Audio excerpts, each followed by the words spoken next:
बिस्मिल्लाहिर्रहमानिर्रहीम। आज हम ओ लेवल अकाउंटिंग जिसका कोड है 7707 उसको स्टडी करेंगे। उसमें आज हम पढ़ेंगे balancing of accounts. Balancing of accounts आपको पता है कि अभी तक हमने जो कुछ पढ़ा उसमें हमने अकाउंटिंग की डेफिनेशन देखी, अकाउंटिंग का जो डिफरेंस है बुक कीपिंग से हमने उसको स्टडी किया। उसके बाद में फिर हमने अकाउंटिंग इक्वेशन भी पढ़ी। अकाउंटिंग इक्वेशन के बाद में फिर हमने लेजर अकाउंट्स किस तरीके से बनते हैं, डेबिट साइड क्या होती है, क्रेडिट साइड क्या होती है, इन्वेंट्री की हमने ट्रांजैक्शंस देखी और इन्वेंट्री के ट्रांजैक्शंस के बाद रेवेन्यू एंड एक्सपेंसेस भी हम स्टडी कर कर आए। और this is the very fundamental things in accounting कि अगर आप अकाउंटिंग पढ़ रहे हैं और ये तमाम चीज़ें आपकी बेसिक है, अगर आप इसके ऊपर जितनी स्ट्रॉन्ग आप इसको स्ट्रांगली समझेंगे, ये कंसेप्ट्स आपके क्लियर होंगे, इतनी ही अकाउंटिंग जो है वो आपके लिए आसान होगी।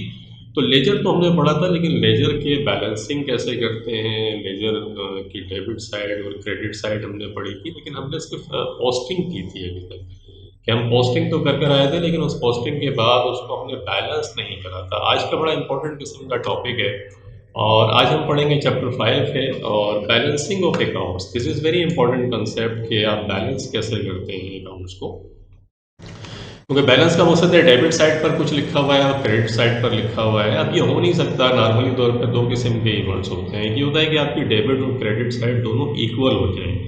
तो नॉर्मली इट डजेंट हैपन कि आपकी डेबिट साइड और क्रेडिट साइड दोनों इक्वल हो भी सकती है कि जितना फॉर एग्जांपल आपने किसी को क्रेडिट के ऊपर माल बेचा और वट एवर यू सोल्ड वो सारे का सारा पैसा एक सर्टेन पीरियड के अंदर आपके पास आ गया, तो वो दोनों डेबिट और क्रेडिट दोनों आपके इक्वल होंगे। लेकिन इट में हैपन कि आपका कस्टमर जो है वो आपको पैसे ना दे, तो उस सूरत के अंदर क्या होगा। तो लेट्स स्टार्ट। आज हम इसी टॉपिक को पढ़ते हैं, अकाउंट्स फॉर डेटर्स। आज हम डेटर्स को देखते हैं कि डेटर्स के अकाउंट्स की क्या पोजीशन है। Where debtors have paid their accounts, जहाँ पर डेटर्स ने अपने अकाउंट्स को पे कर दिया है। अगर डेटर्स अपने अकाउंट्स को पे कर देते हैं, से फॉर एग्जांपल हम इसको लेते हैं यहाँ पे केट एंड डी। अब ये केट एंड डी जो है, इसको अगर हम देखें, ये हम पढ़ कर आ रहे हैं पहले से कि केट एंड डी हमारा एक कस्टमर है जिसको क्रेडिट के ऊपर हम माल बेचते हैं। We sold goods to Kate Candy and Kate Andy is our customer. तो केट एंडी को आपने माल बेचा, आप देख रहे हैं सेल्स आपने क्या करी, केट एंडी के अकाउंट्स को आपने डेबिट किया सेल्स की वजह से। यू डेबिटेड की Kate Andy accounts for sales की वजह से आपने डेबिट किया बल्कि इसको, और एंट्री क्या पास हुई आपकी कि केट एंडी को आपने डेबिट किया और सेल्स को क्रेडिट किया। अब क्योंकि आप केट एंडी का अकाउंट बना रहे हैं, वेन्यू साहब, ये हम बड़ा इन्वेंट्री के अंदर हम पढ़कर आ रहे हैं कि जब सेल्स करते हैं क्रेडिट तो क्या एंट्री पास करते हैं। तो आपने केट एंडी के अकाउंट को देख रहे हैं, यहाँ पे डेबिट किया सेल्स की वजह से, फिर अगस्त 1 को आपने किया, फिर अगस्त 19 को आपने करा $300 से पाउंड से बल्कि, और उसी के बाद अगस्त के मंथ के अंदर ही ये पैसा भी आपको रिसीव हो गया। अगस्त के 22 को $144 पाउंड आपको मिल गए और अगस्त के 28 को आपके पास 300 पाउंड भी रिसीव हो गए। तो आपने बैंक को डेबिट किया और केट एंडी के अकाउंट को क्रेडिट किया। इसका मकसद है अगर हम देखें तो ये डेबिट साइड हमारी और क्रेडिट साइड दोनों इक्वल हो गई है। जब डेबिट साइड और क्रेडिट साइड दोनों आपकी इक्वल हो जाए तो फिर इसको हम क्लोज कर देते हैं। मंथ एंड, क्योंकि अगस्त का मंथ आपका एंड हो गया और अगस्त के मंथ के ऊपर आपने इसको क्लोज किया। आप देख रहे होंगे $444 डेबिट साइड के ऊपर भी है और $444 क्रेडिट साइड पर भी है। और ये दो लाइंस आपको नज़र आ रही हैं, जो दो लाइंस आपको नज़र आ रही हैं, ये एक्चुअली जो लाइंस हैं वो आपकी क्लोज ऑफ कहलाते हैं कि आपने क्लोज ऑफ कर दिया, आपने इस लेजर को क्लोज कर दिया। This is called closing off. Keep it in your mind, if the debit side is equal to the credit side, you close the accounts by putting two lines underline. अब two lines underline जब करते हैं तो इसका मकसद हुआ कि आपने इस अकाउंट को क्लोज कर दिया। इसी तरीके से आप सी ली के अकाउंट को देखें, सी ली का अकाउंट भी ऐसी है कि सी ली को आपने सेल्स करी 177 पाउंड से, फिर अगस्त 11 को, फिर अगस्त 19 को आपने सेल करी, फिर अगस्त 22 को आपने सेल्स करी और इन अकाउंट्स को डेबिट किया और इसका डेबिट है 480 पाउंड का, और इसी को आपने देखें क्रेडिट कर दिया 480 पाउंड से। तो डेबिट और क्रेडिट साइड दोनों आपकी इक्वल हो गई, और वही आपने देखे क्लोज ऑफ कर दिया। ये दो लाइंस आपने लगाई और ये दो लाइंस का मकसद है कि आपने इस अकाउंट को क्लोज ऑफ कर दिया। तो ये आपकी समझ आ गया क्लोज ऑफ करना है कि अगर डेबिट और क्रेडिट साइड इक्वल हो तो हम क्लोज ऑफ कर देते हैं अकाउंट्स को।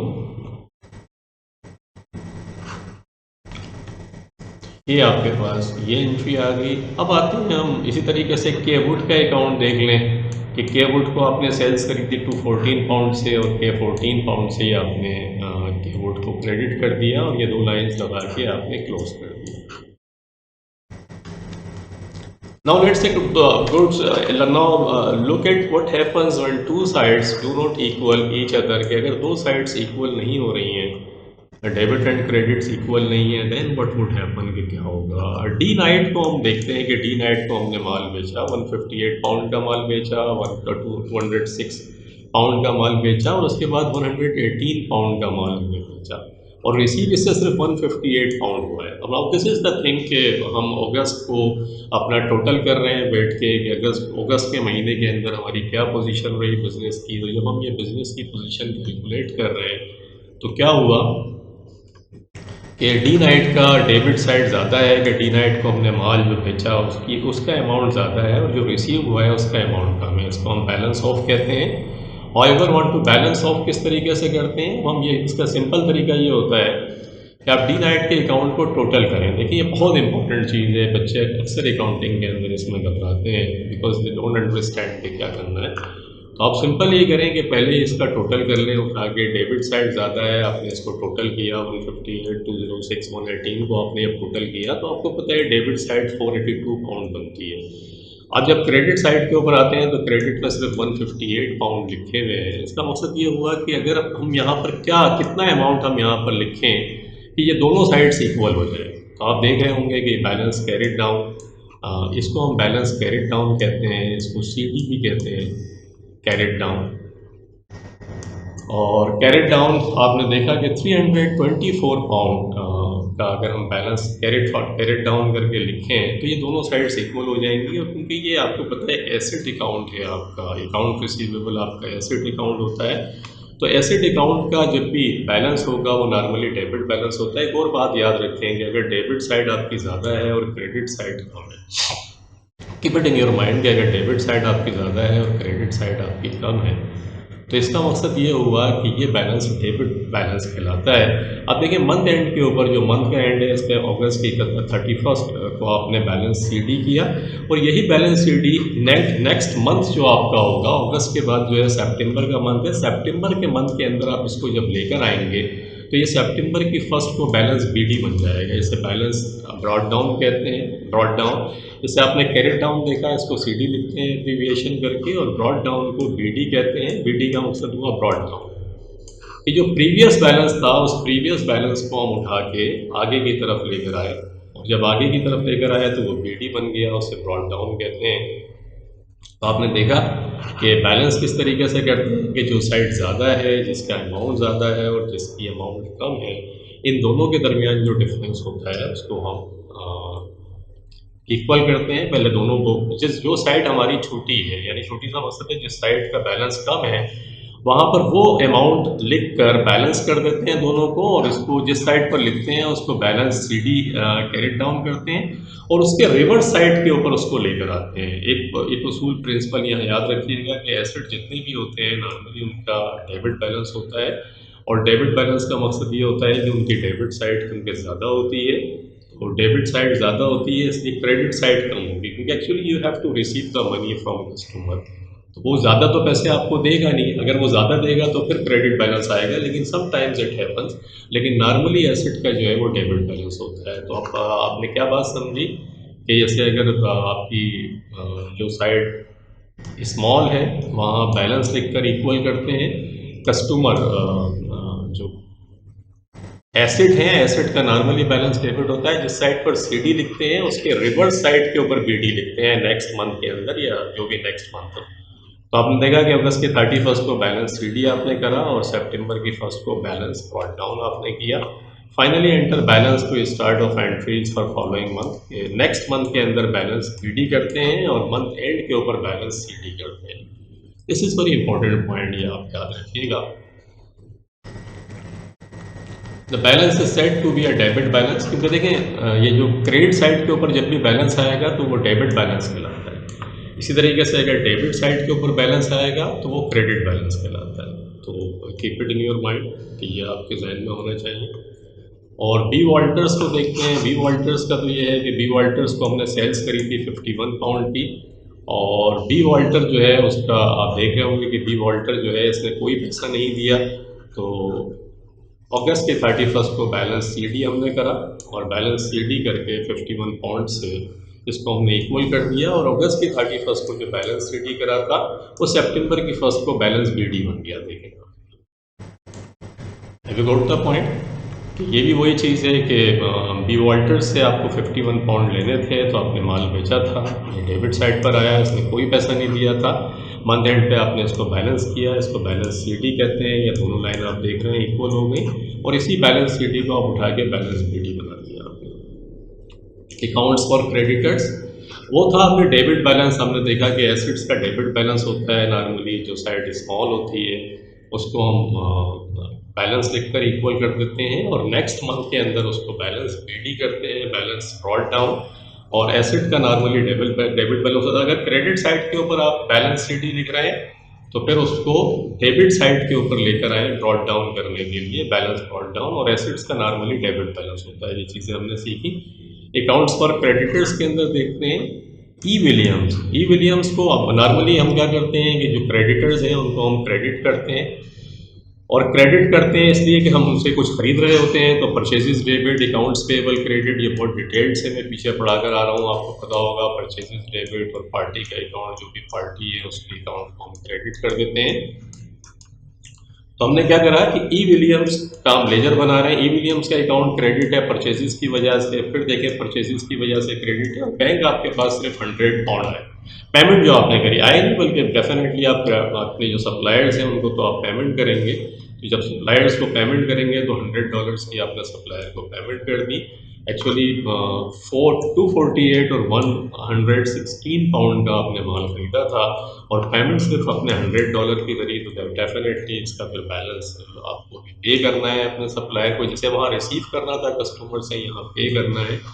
उसके बाद के पैटरसन को देखेंगे। के पैटरसन का भी मामला यही है कि $620 आपने माल खरीदा, फिर 200 पाउंड का खरीदा, और जो रिटर्न्स आउटवर्ड आपने कुछ 20 पाउंड का माल वापस कर दिया, और बैंक के थ्रू जो पेमेंट करी वो 600 पाउंड की करी। तो ये भी बाकी है। अब आप देखें तो हम अगर पी विलियम्स के अकाउंट को देखें तो 248 116 बनता है 364 पाउंड। 364 पाउंड का माल खरीदा था, 100 पाउंड की आपने सिर्फ पेमेंट करी।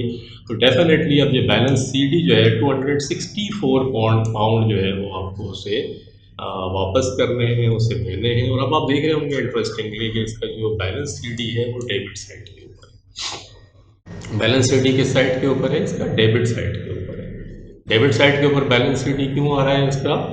इसलिए आता है बैलेंस सीडी डेबिट साइड पर क्योंकि इसकी क्रेडिट साइड ज़्यादा है। और बैलेंस सीडी आपने लिखा, बैलेंस सीडी अगर डेबिट साइड के ऊपर है तो बैलेंस बीडी किस साइड पर होगा? वो रिवर्स। तो आपको पता है कि वो फिर क्रेडिट साइड पर आ जाएगा। तो आपने देखा कि बैलेंस बीडी सितंबर की 1 को क्रेडिट साइड पर आ गया 264 पाउंड, क्योंकि बैलेंस सीडी आपका डेबिट साइड पर था। तो रिवर्स उसूल इसको आप याद रखें कि बैलेंस सीडी जिस साइड पर होता है उसके रिवर्स साइड के ऊपर, अगर बैलेंस सीडी क्रेडिट साइड के ऊपर है तो उसे डेबिट साइड के ऊपर बैलेंस बीडी करेंगे, और बैलेंस सीडी अगर डेबिट साइड के ऊपर है तो बैलेंस सीडी पर उसको क्रेडिट साइड के ऊपर करेंगे। और वो जिस साइड का बैलेंस बीडी होगा बैलेंस उसी साइड का कहलाएगा। ये आप अपने पास रिपीट करें मेरे साथ साथ अल्फाज कि बैलेंस बीडी जिस साइड पर आएगा उसी साइड का वो बैलेंस कहलाएगा। तो ये बैलेंस बीडी क्रेडिट साइड पर है तो ये क्रेडिट बैलेंस कहलाएगा ई विलियम्स का। इसी तरीके से पैटरसन को देखें कि पैटरसन के साथ आपने क्या करा था कि 200 पाउंड का माल बेचा था। ये 820 पाउंड होते हैं। 20 पाउंड का माल वापस कर दिया। बैंक को आपसे पेमेंट करी 600 पाउंड की, तो 200 पाउंड जो है इसको भी देने बाकी है। ये बैलेंस सीडी हो गया, और यही फिर बैलेंस बीडी आप देख रहे होंगे कि यहाँ आगे बैलेंस बीडी सितंबर 1 को। तो ये बैलेंस सीडी और balance BD, this is very important topic. अगर ये आपकी समझ नहीं आएगा तो अकाउंटिंग में फिर कुछ भी समझ में आना मुश्किल है।